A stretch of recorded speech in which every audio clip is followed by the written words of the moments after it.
Well, welcome back to another episode here at the podcast. And I just want to say happy Wednesday. It is the middle of the week and it is glorious that it's sunny out and the weather is warmer here in Arizona. How about where you're at? What kind of weather are you guys dealing with? I know back home in Illinois, it's a little chilly, not our high 60s that we're having here. And I told you last week, if you were watching last week, I told you last week that I had an announcement to make and I'm so excited. I have been working for this past year a little bit slower, being a mom and a wife and moving and travel and things like that. But I finally finished a few months ago my personal training certificate. And just last week, I finished my Corrective Exercise Certificate, and I am in the middle of my exam for my fitness nutrition. So with that being said, my announcement is that I plan to start an online virtual training, accountability coaching, health coaching kind of business for anybody that is interested in working with me or just needs a buddy kind of to keep you moving along in the right direction. It's a two-way street because when I do that, then I keep myself on the right path as well. So with that being said, I'm so excited that I am finishing up all the certifications that I want at this time, which has not been an easy thing because I am very much a keep moving kind of person. But since we got the puppy, I've been able to go through two of my certifications because I've spent a lot of time sitting and having her sleep next to me so that I know where she's at and she's not going to the bathroom in my house. I also, on the flip side of that, have been sitting so much that I need to get back into my positive routine, physical activity. I'm amazed, and I speak from experience, I'm amazed on how much sitting around zaps your energy for wanting to do stuff. And I am a type A person, so I'm always on the go. So for me to say it is tough and I'm feeling tired, I know that I need to shift gears and push through that little barrier that I've started. I've spent, since the holidays kind of just hanging out, and then we got the puppy right after New Year's. So I've spent the last couple weeks working on potty training, which you'd think right then and there I've gotten my steps in, and I've been doing a lot of moving because the dog just wants to be outside all the time with it nice weather. In the mornings, not so much. In the evenings, not so much because it gets a little chilly here. But during the day, I ask her to go out to go to the bathroom, and the next thing I know, she is laying in the gravel in the sun and just soaking it up. Small dog thing. She is either shivering or sunning. So anyways, that was my big news. I'm excited. For those of you that have seen some of my Instagram posts, I did post that I did get my personal training certificate a couple months ago. I was so stoked to get that. And I thought, you know what? I want to delve into the kind of the psychology behind where this all came from. I tend to be a very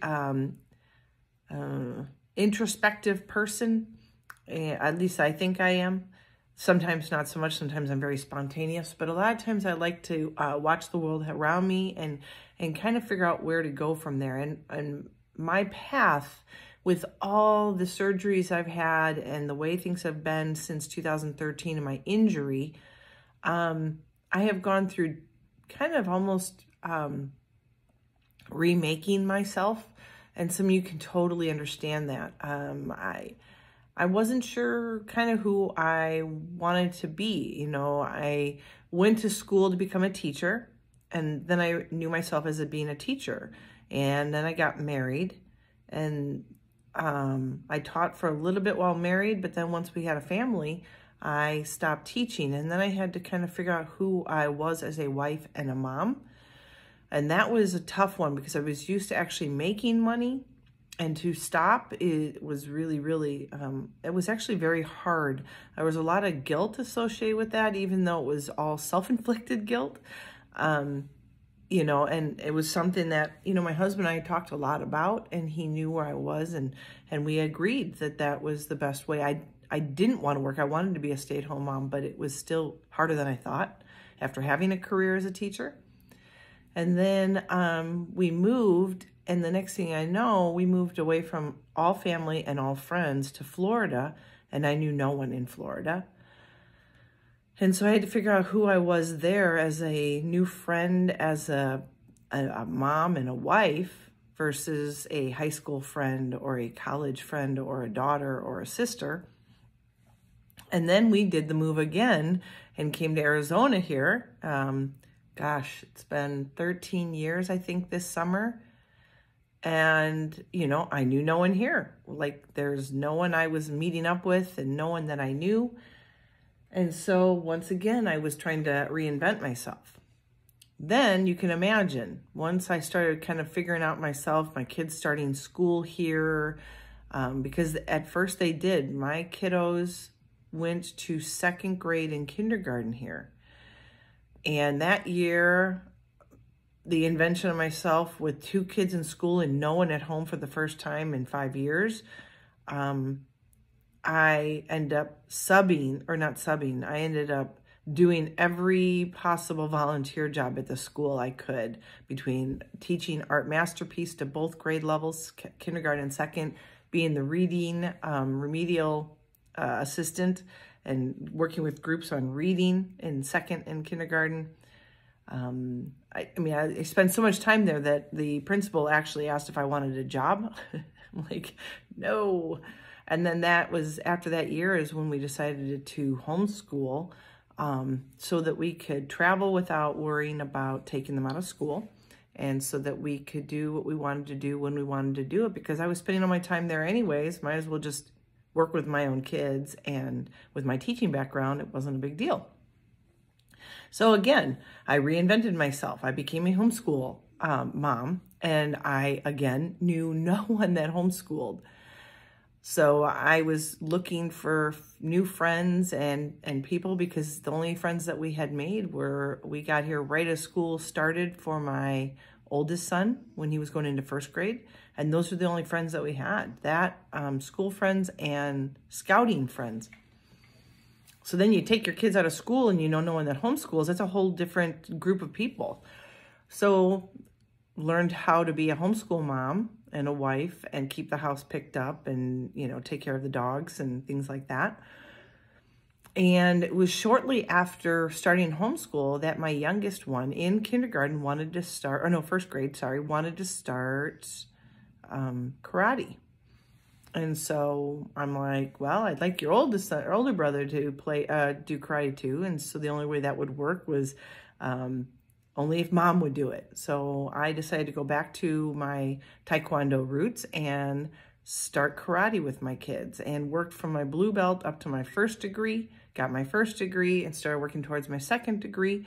And I was pre-testing for my second degree black belt, was doing all my forms and my weapons and sparring. And that's when I hurt myself in 2013. I was getting ready to test for my second degree black belt.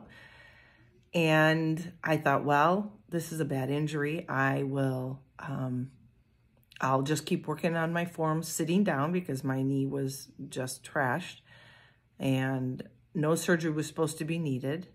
I did my PT. I was a good girl. I listened to my doctor, and sure enough, the PT did not fix my knee, obviously, because I went through about, 8 to 10 surgeries. I've kind of lost track. I used to know the dates and everything and the doctor's names, and each surgery was different doctor, different place. Everything was different. Every outcome was exactly the same, until we figured out that I was hyperscarring and it was never going to get better. And then when the blood clot happened in Paris, in the summer of 2018, that's when that was the kind of that straw that broke the camel's back. And I decided to amputate. And it was not the first time that had been brought up. It was in the back of my mind. Several doctors had said that might have to be a possibility, but not to give up hope yet, yada, yada. And so, that whole time I was in PT, it gives you a lot of time to think. I literally was doing PT, no joke, nonstop, week after week after week, 3 times a week. Sometimes it went down to 2 days a week, but for the majority of 5 years, it was every week, 3 times a week, Monday, Wednesday, Friday. Got to know my PT very well. I had only 2 different PT groups. The first one I had for about 2 years, or just under 2 years. And he told me that when it came to doing my knee revision, if that doctor had a PT that he really trusted and worked well with, that I should go with him, because he had exhausted every possibility for me and trying to solve my problems, that he thought it would be better if new, fresh eyes were on me and trying to figure out what was happening. So then I changed and went to another PT, and that PT saw me through amputation. And then, of course, at that point, you have to have a third PT, a different PT, because recovering from amputation is not the same as a normal physical therapist. So I went to a specialist.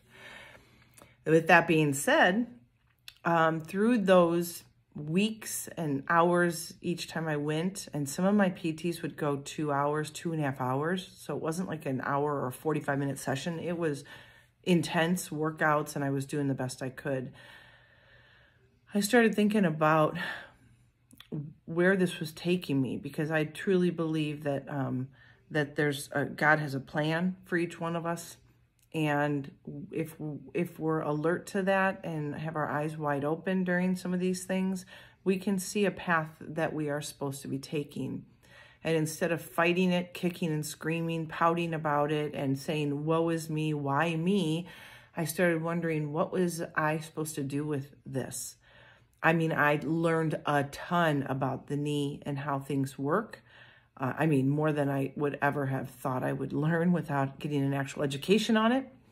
So there was a part of me that really thought I might want to go into physical therapy to help others, because God knows I can talk, and very type A in that respect, that I love to be around people, and I'm extroverted in that way. I do like my alone time, but really I prefer being around people. I prefer to meet people. And that is kind of what happened with me going through all this, with all the doctors that I met, the nurses, the PAs, the MAs, the physical therapists, everybody that I met along the way has been a stepping stone to molding me to who I am today.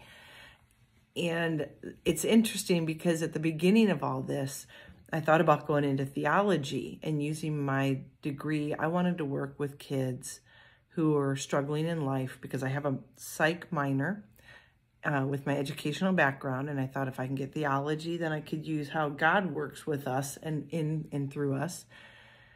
And then I went into the thought of, no, you know what? I think physical therapy, or at least working in a therapist's office, so that I could talk with people and help them come to terms with where they're at and help them walk through this journey in their life. And it wasn't until after my amputation, and I felt like I owned my athleticism again. I mean, for 5 years, I laid on my back and had to go through physical therapy and very low movement and no movement, and actually being threatened by several doctor offices that if I didn't stop moving around the house to get kids fed and laundry done, and elevate my knee above my heart and ice it 6 to 7 times a day, that I would lose my leg. And the irony in that is I did do that. I actually spent one time when I was totally threatened by that, and she said, if you don't do this, this is not going to get better. So I did it, and I spent 4 weeks laying on a couch, my kids getting me ice pack after ice pack, and it did nothing. I mean, now we know why, but it didn't matter. It didn't matter. I think all that time it was building a perseverance in me to see, because I am not one that likes to sit around. In that 4 weeks, I thought I was going to go absolutely stir crazy. I did everything I could not to succumb to feeling depressed or disappointed in myself or my life. And so with that, I learned a little bit more about who I am. I had to dig deep. I had to wrestle with my personality. try to understand what the purpose of all this was. And, you know, when it came down to it, I started realizing that I had a plan. There was a plan for me, that I had to wait because it isn't in my time to find out what happens, but in his time. And I just thought, man, what do you need me to do with this? And when I finally came to terms with amputation, and for those of you that don't know my story, at the very end there, when I knew that it was time because of the blood clot, that blood clot happened in July of 2018. By September, I had chosen the doctor I wanted to do the surgery, and I booked the surgery for December.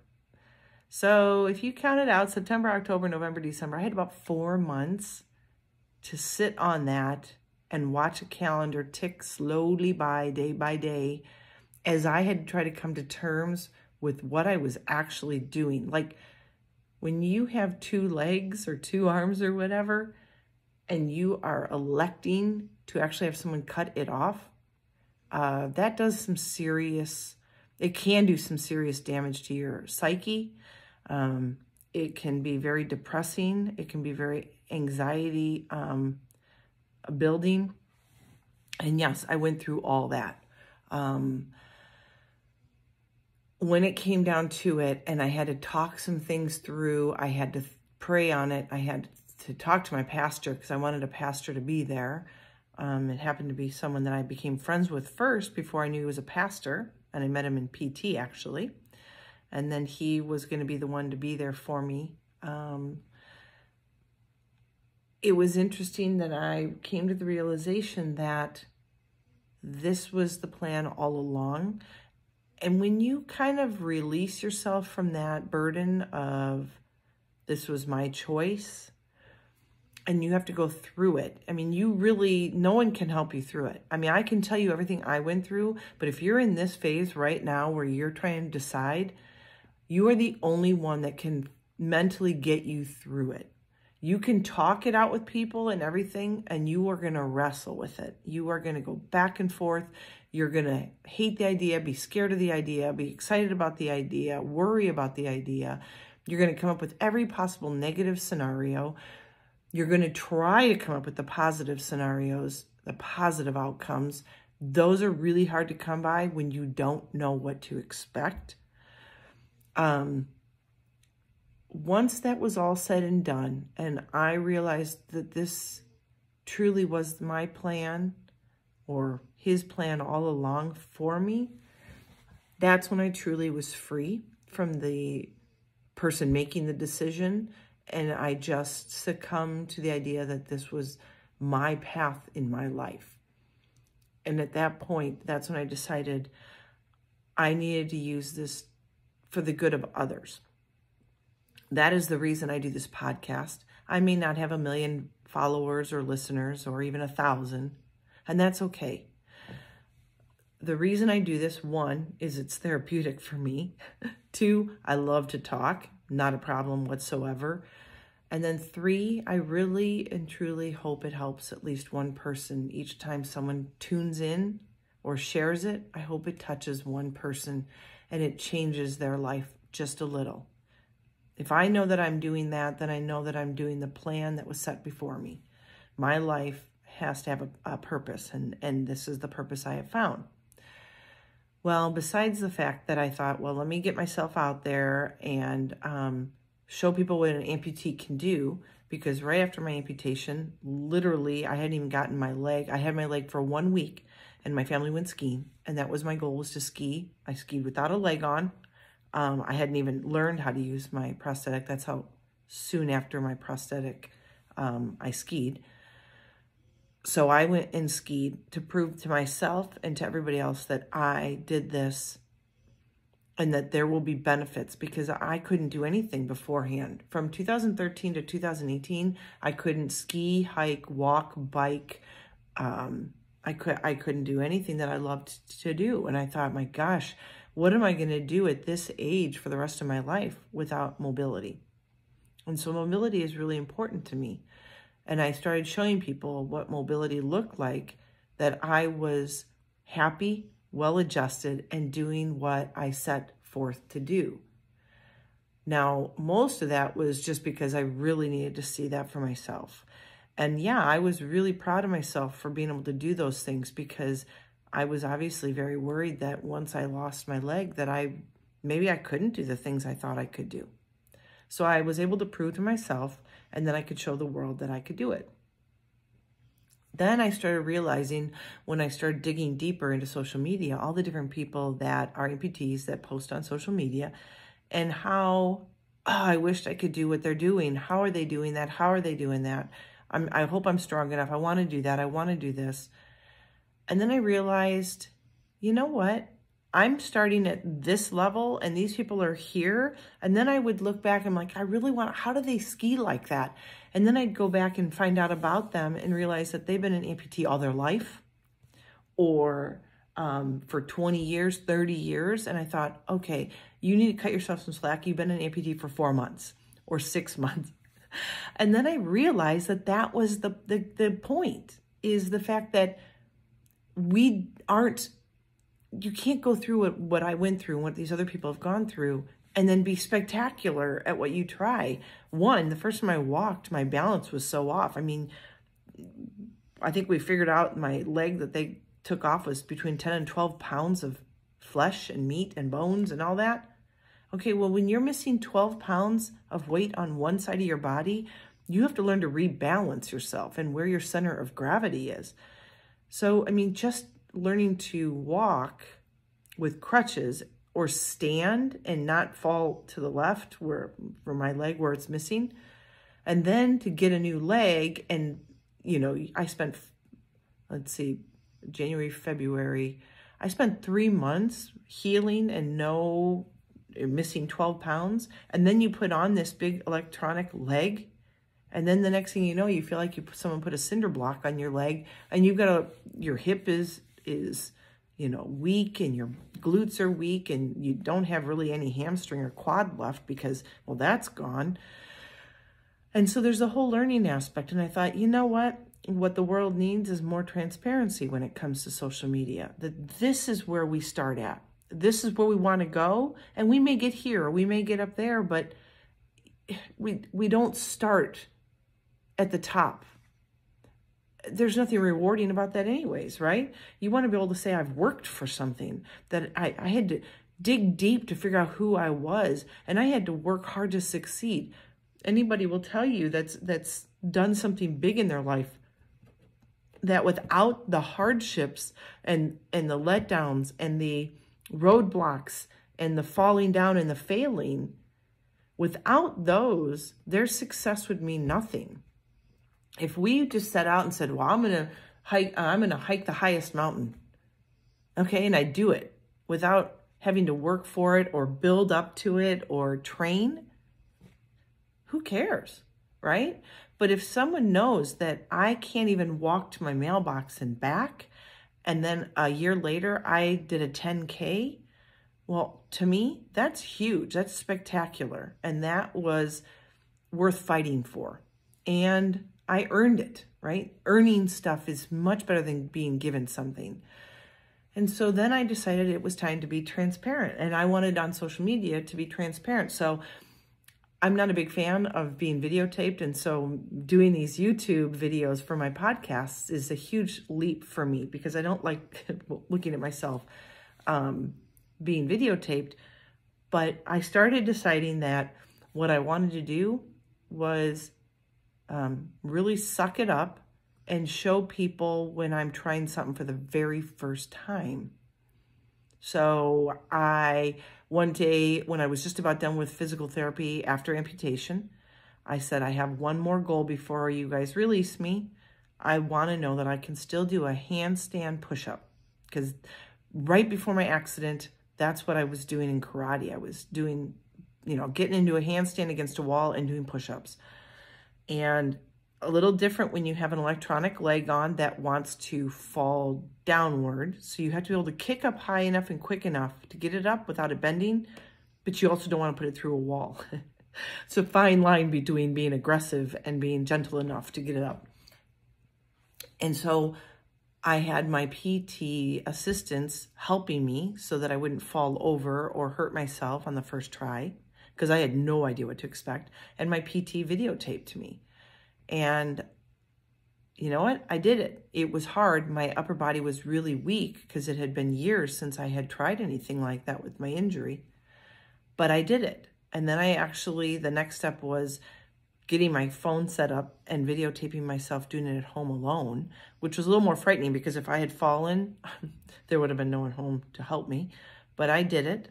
I did it against my front door at that time because it was the heaviest wood door we had and I knew my heel wouldn't go through it. I wouldn't damage the wall. And then I also decided at one point in time I wanted to try to do jump rope. And jump rope for the first time in years and years and years. And I decided to try it with my leg on. Well, that didn't work because there is no bounce in this leg. Then I tried it with my running blade on. Not bad, but a little frightening because the running blade curves and you don't want to catch your jump rope on that and pull your leg back. And then I decided, you know what? I've got really good balance and control. Let's just try it without my leg on. And then I realized that's how I needed to do it. So I did all that stuff and I started thinking to myself, you know what? People started asking me during the pandemic, how is it that you are losing weight? And I said, well, I'm not doing cardio because I don't like cardio, but I am working out and I'm constantly doing repetitive workouts every night. I literally like to work out at night. I am literally a night owl. So I would do my workouts at night and they were simple, pull-ups, push-ups, balancing on a Bosu ball. Then it came to doing single leg quad squats on a Bosu ball. So talk about balance and strength. Tons of different types of sit-ups, V-sits, scissors, even though that's a struggle without a leg on. And I just would do that like every night. Then I started getting my small weights and thought, you know what, 10 pounds, I can do 10-pound bicep curls. And I would do them until I couldn't do anymore, till muscle failure.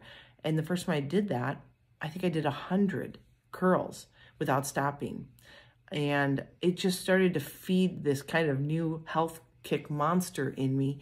And then I couldn't live without doing that.